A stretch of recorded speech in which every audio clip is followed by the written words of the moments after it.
So, the question, were Neanderthals persons, rational animals created in the divine image with spiritual immaterial souls, capable of, as our catechism says, self-knowledge, self-possession, of interpersonal communion with one another and with God?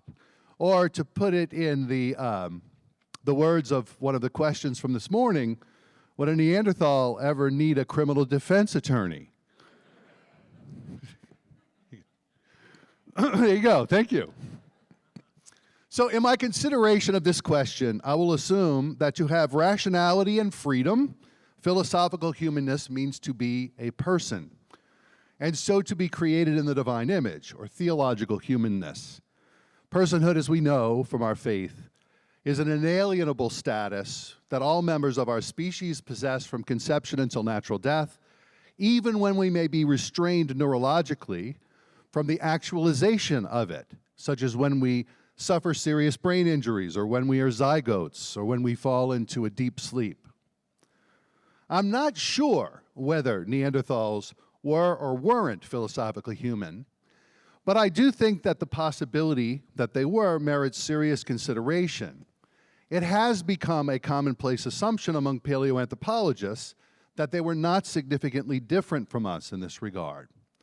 And so to this end, I will discuss cave images that were discovered in northern Spain that are considered by many to be virtually irrefutable evidence that Neanderthals had, at least by that late stage in their 360,000-year history, crossed over the symbolic threshold.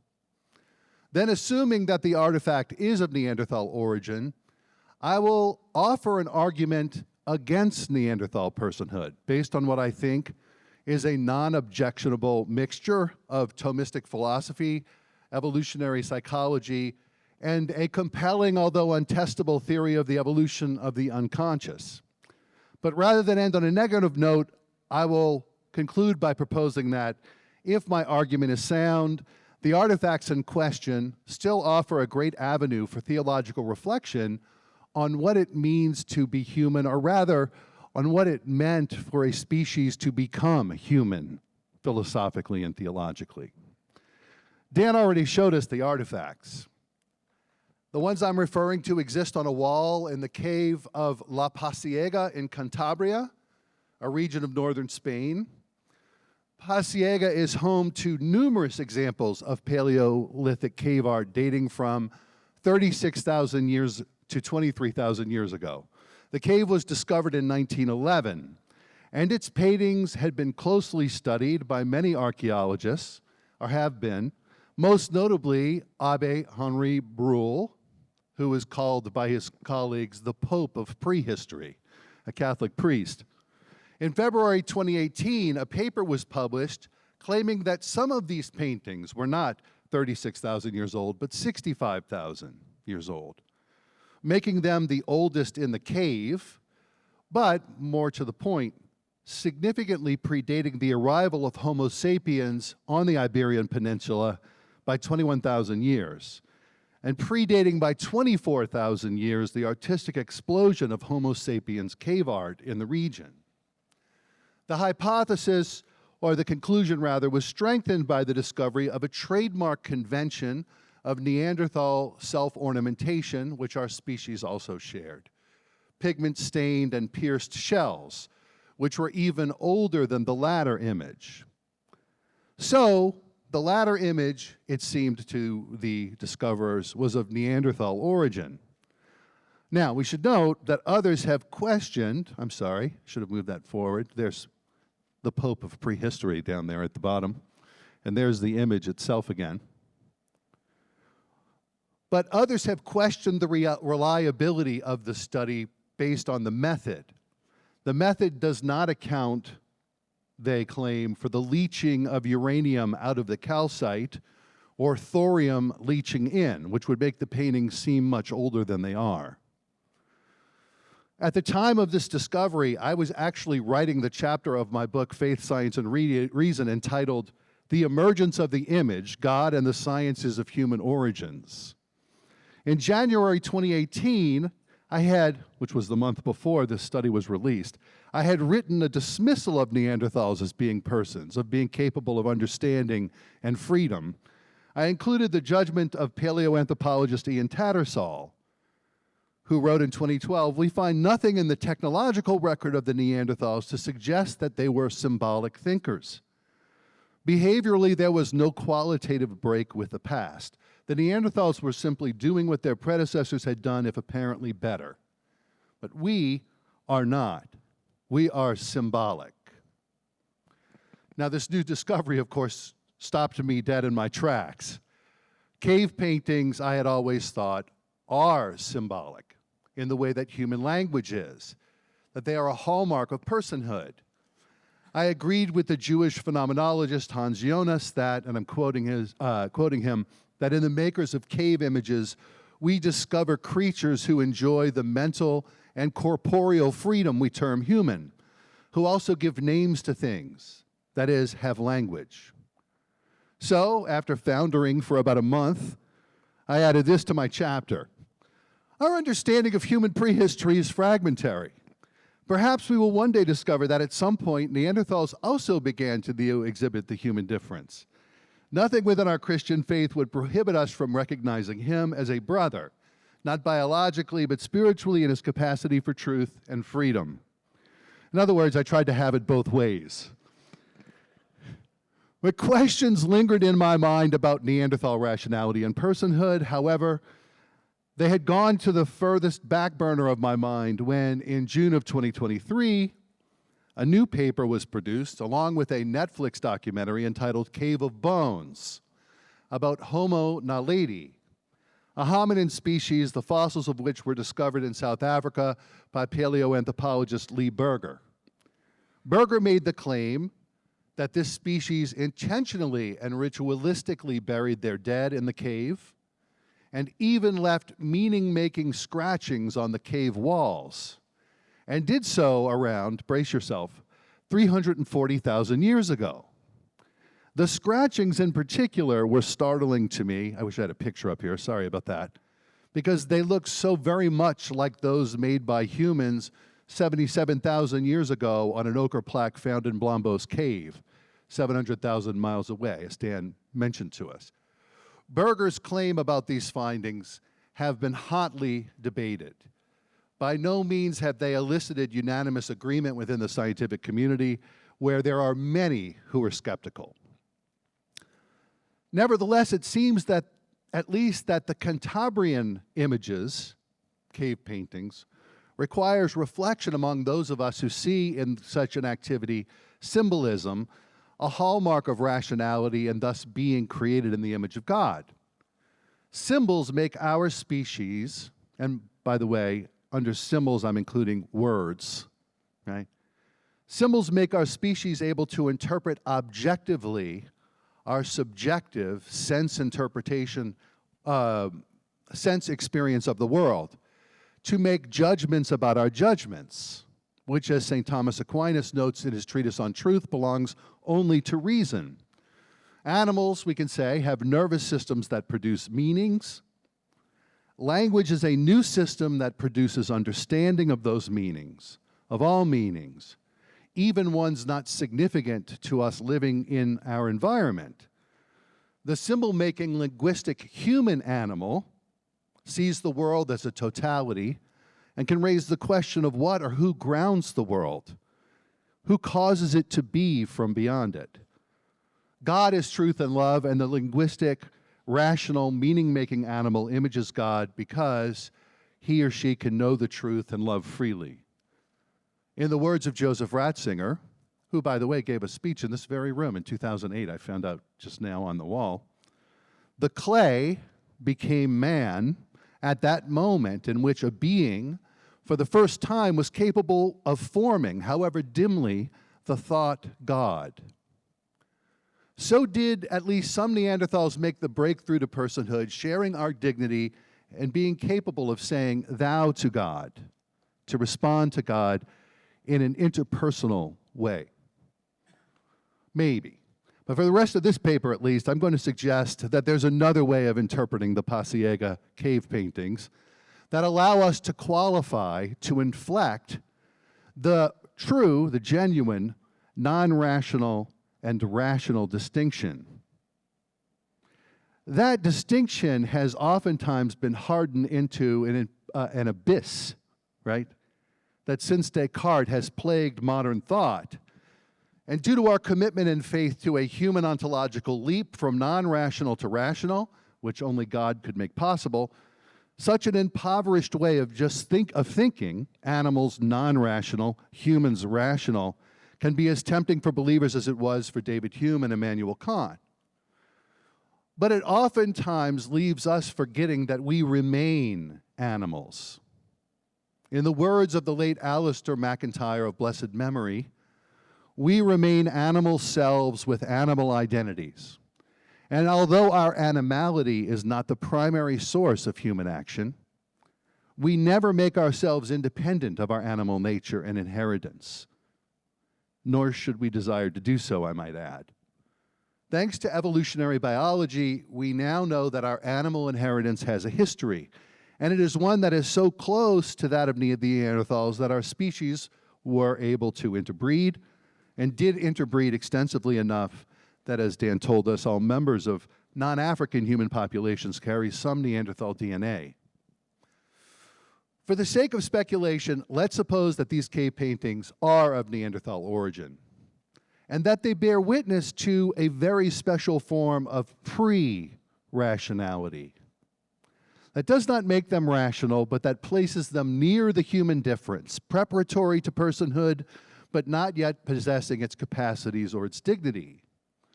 To argue this, I'm going to draw on two guides which you won't often find together. The doctor of the church, St. Thomas Aquinas, and his theory of the imagination and the phantasms, which I'll explain, it's not ghosts, don't get spooked out, and the post-Christian novelist and erstwhile philosopher Cormac McCarthy, and his rudimentary theory of the evolution of the unconscious. The key to joining their insights is simply the recognition that the human body has an evolutionary history that was mammalian, then primate, then hominin, before it was ever rational. St. Thomas Aquinas didn't know about the historical connection between ourselves and the rest of the animal kingdom that we call evolution, but his thoughts about animal intelligence is deeply open to this modern discovery. Aquinas teaches that intellectual activity is grounded in the imagination and what he called the turn to the phantasms. He taught that humans could not engage in abstract thought without recourse to particular mental images. Phantasm, that is, means the likeness of a particular generated by memory in the imagination. For example, imagining a circle when you begin to try to think about circularity would be turning to a phantasm for Aquinas. He taught that the imagination, with its phantasms, and this is key, was a bodily, corporeal power. In non-human animals, it's the imagination which enables them to make judgments. For example, that straw is useful for making a nest, or that a wolf is dangerous. In us, it does more. It is, you could say, the footpad of the intellect, which has to strike the diving board of a remembered thing before it can plunge into a rational comprehension of the thing, which happens through abstraction. And imagination is not only at work when animals are conscious. We need only consider the copious observation of dreaming in animals, as varied as dogs and octopods.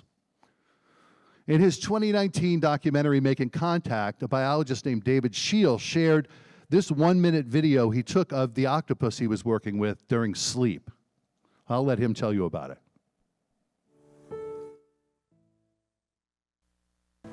And last night, I witnessed something I've never seen recorded before.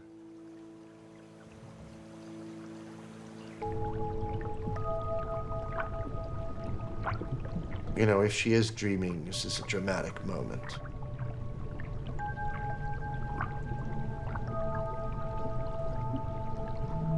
You could almost just narrate the body changes. and narrate the dream. So she's asleep. She sees a crab and her color starts to change a little bit. And then she turns all dark.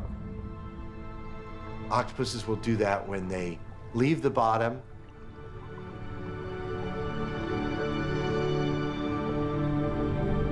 This is a camouflage, like she's just subdued a crab and now she's going to sit there and eat it, and she doesn't want anyone to notice her.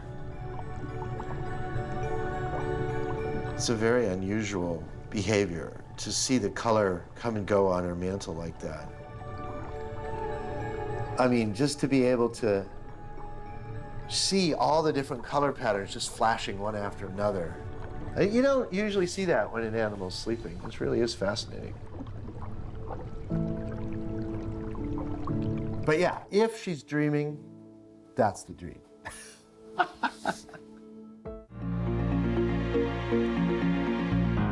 So, by the late 19th century, the faculty of imagination in other animals had been theorized about by the great pioneers of cognitive science, such as George Romanes and William Lauder Lindsay. Charles Darwin refers to it even before they did. He says, as dogs, cats, and horses, and probably all the higher animals, even birds, have vivid dreams, we must admit that they possess some power of imagination. What images occupy animals as they dream? What else but the sensual meanings provided by their environments? Images of prey, images of threats, of mates, of offspring, of troop members, maybe images of deceased mother dogs or father chimps. Octopods dream of juicy crabs, chimpanzees dream of juicy termites. They act out waking-like behaviors. Spiders have been observed moving their spinnerets when they are in REM-like sleep. Dogs seem to hunt or whimper, in the case of my dog. I don't ever know why. I treat her so well. Anyway, with all this in mind, what might the dreams of Neanderthals have consisted? Hominins, with bodies and activities so much like ours. Upright walking, pro-social behaviors like caring for the elderly, breastfeeding, manufacturing tools, even building hearths and homes. For them, as for the other animals, phantasms would have been essential to solving problems and making judgments. And I think it's not too far of a leap to say that phantasms encountered in dreams clearly should be included. In human life, there are myriad instances of problems solved by what one experiences in dreams. And here, we can turn to the most speculative part of my presentation, Cormac McCarthy and his sole work of philosophy, a 2017 essay entitled The Kekule Problem. Where did language come from? Here he tells the story of the German organic chemist August Kekule. He was trying to arrive at the configuration of the benzene molecule. I'm quoting him here, McCarthy, that is, and not making much progress when he fell asleep in front of the fire and had his famous dream of a snake coiled in a hoop with its tail in its mouth, the Ouroboros of mythology, and woke exclaiming to himself, "It's a ring. The molecule is in the form of a ring." McCarthy then asks why the unconscious mind speaks to us in images and not in words. Why the images, metaphors, pictures? Why the dreams, for that matter? He defines the unconscious in a way that I think is something very compatible with Aquinas. It is a biological system before anything else, he writes. To put it as pithily as possible and as accurately, the unconscious is a machine for operating an animal. All animals possess it, at least higher animals. It has an evolutionary history, but one much more straightforward than the development we see in human language. Language, McCarthy recognizes, is an anomaly. Animals signal, for sure, consider the waggle dance of bees. But what their proto-language lacks, McCarthy says, is the central idea of language, that one thing can be another thing. Surely some animals possessed unconscious systems that did not help them out, or things changed and they stopped helping, and those animals aren't around anymore. As for language, McCarthy says, did it meet some need? No. The other 5,000 plus mammals among us do fine without it. But useful? Oh, yes. Language has been around for maybe 100,000 years, maybe longer, but not that much longer. And it does have a history that has some qualities that it shares with biological evolution. But the unconscious has been evolving for much longer. And now we might have a path to begin approaching the Neanderthal personhood question in the light of the Pasiega images. Living in an environment like our own, dreaming things that offered solutions to problems, images familiar and strange, Neanderthals learned in intuitive, non-linguistic, pre-rational ways some beautiful, some extremely helpful things. Maybe that shell beads painted the color of blood makes one seem more formidable to those who might attack. Why? Well, maybe the image was useful. Or a dream might leave an image startling enough that one might take some of that shell bead ochre and sketch what one saw on a cave wall. And perhaps if they are Neanderthal artifacts, the Pasiega cave paintings are only that. Images, not necessarily symbols. Dreams give us things unintelligible but entrancing so that they motivate us powerfully, and even us rational animals can't always articulate exactly why or what they impress upon us. Setting aside the question of rationality, Neanderthal customs seem to have converged closely upon our own. They were aware of and tended toward good housekeeping, as we see in Bruniquel Cave in southwestern France. They tended for the elderly and powerless of their kin, as they did in the case of Nandi, a Neanderthal fossil found in Shanidar Cave in Iraq, which was severely disabled, blind in one eye, deaf with a badly withered arm, partial paralysis in the legs, but yet lived for years, which could only have happened because they were cared for by other Neanderthals, or he was cared for. But I don't think we have to attribute these things to anything other than animal drives animated by the imagination. I don't think they require symbolic thinking to be explained. Neither do burials. Hominin species are highly social, and as animals, they had emotions such as grief. A burial could be about not seeing your baby's corpse rotting away or carried off by cave lions.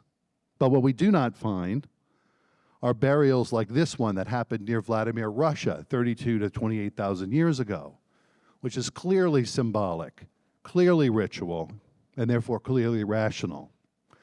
In conclusion, we may never know if the Pasiega images were of Neanderthal origin or if they ever crossed the rational threshold. Very recent genetic evidence seems to point away from Neanderthals being capable of human language. A paper came out, I think, in February of this year, which noted that the distinct version of the NOVA1 gene that humans have and that Neanderthals and Denisovans did not.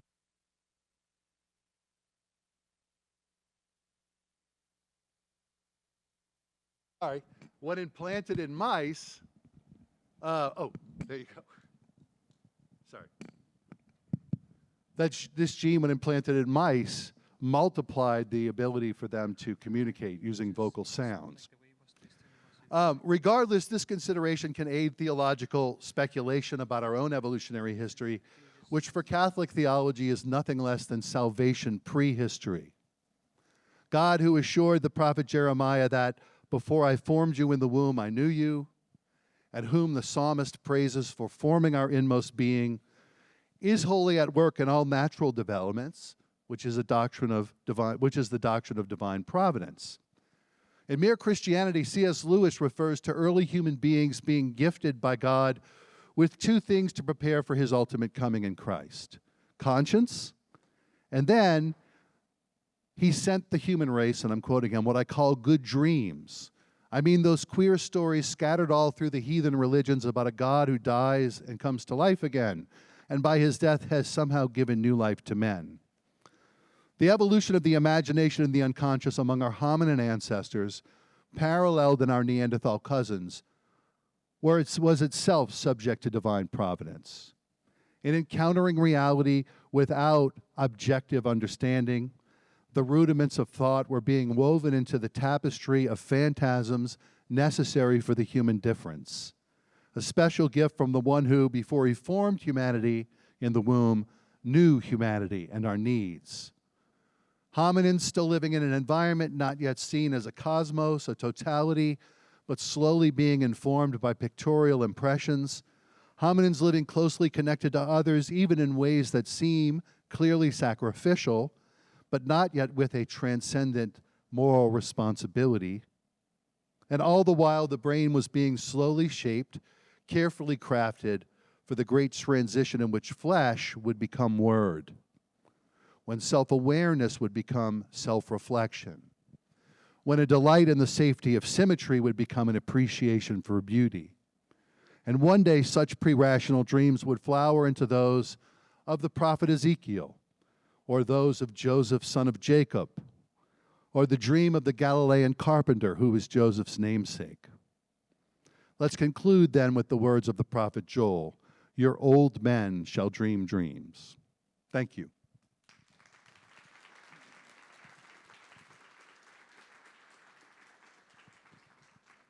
I think we lost the battery on that mic. 5 minutes for questions. Okay, sure. Yeah. Hi. Hey, great talk. So from my understanding, you're making a distinction between imagination and symbolism, and you're saying that whenever you can reason symbolically, that's kind of like when rationality starts. It's when an image begins to stand for something else. Okay, so that images become symbolic, right? Yeah. Gotcha. So then, what would you make of I forget, like the Netflix documentary that you mentioned at the beginning, where you saw that they were making markings that maybe I don't know much about it, but those could have maybe represented something else. It could have been like a symbol. So what do you make of that then? It's interesting. I wish I had put the picture in, like I said, because it looks just like the ochre plaque that Dan showed us from Blombos Cave. The thing is, though, is that they didn't date it. They didn't use any way of checking how old it was. So they really kind of rushed not only to publish, but also to publicize that. And so a paleoanthropologist friend of mine, actually this happened right after the 2023 SES meeting. And Kieran McNulty, whom some of you know, is a paleoanthropologist who's presented here before. He was presenting, and he made reference to it, and I went and asked him what it was, and he said, they're about to do this, and it's really bad. So anyway, yeah.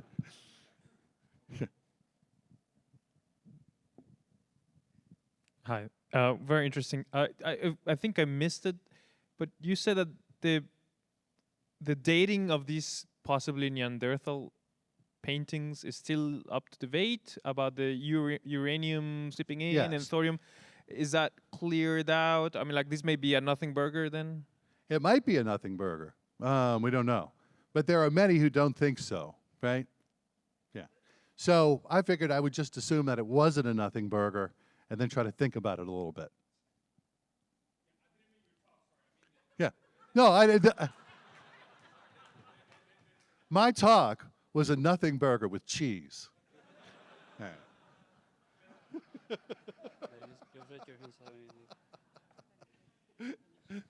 And that's different. Yeah.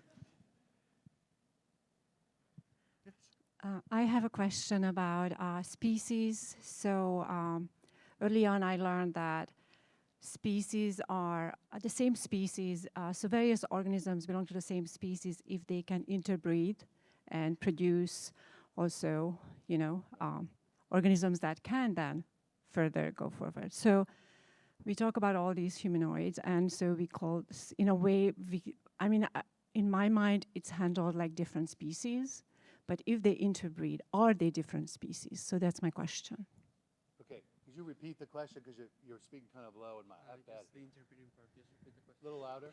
So all these various humanoids that we talk about, are they the same species or different species? Because they are interbreed, and so the definition of anything that can interbreed and produce offsprings that are able to then go forward, they're supposed to be the same species. So are they different species or same species? So that's my question. But we also have examples of hybridization, right? So you can have species that produce together that are not the same species, like a lion and a tiger producing a liger, right? Say what now? No, the liger can't. You're right. So yeah, so they're close enough that they can obviously interbreed. And if we were defined simply as that, then we would make no distinction between them, and we would have to then bring them all in, right? Philosophically, however, we can certainly say that we're talking about things very different when we're talking about rational animals, right, and animals. So the question is whether or not we add Neanderthal to the rational animal pot, right, or group, or whatever we might want to call it. And then that is really the question that's been being debated here, right? Not the question of interbreeding. Okay, one more.